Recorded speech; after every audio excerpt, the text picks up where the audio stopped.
सुजीत सहरसा के सबसे परिहार होई नहीं रे के लभर गे मिलल मरद बन झर गेला टाया गुआ के देह पर गिरतई ठनका यार बजर गे मिलल मरद बन झर गेला के सबसे परिहार होई नहीं रे के लभर गे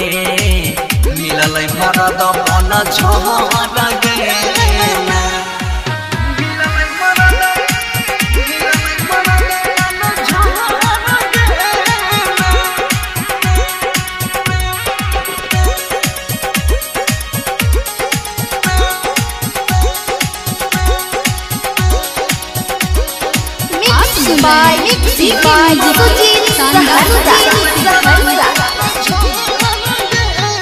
रोजे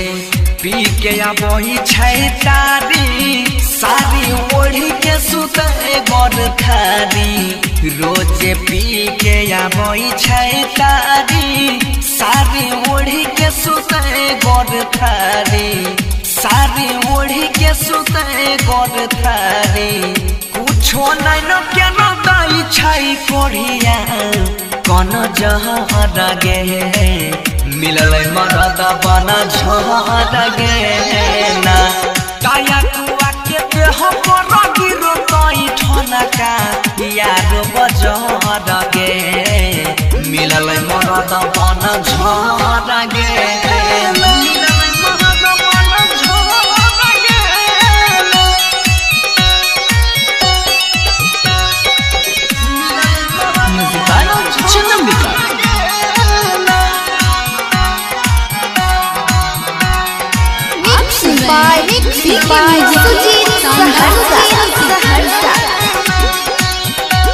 काया था रात में बोतल कई दिया डर गेलै गे हमर पिया आधा रात में बोतल कई दिया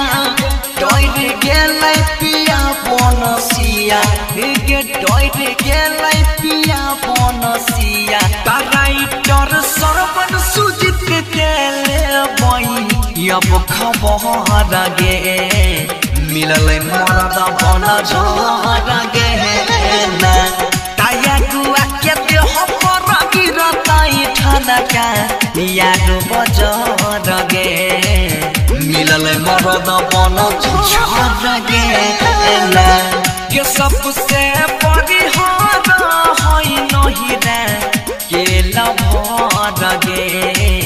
मिलल मरद बन झर गेला सुजीत सहरसा।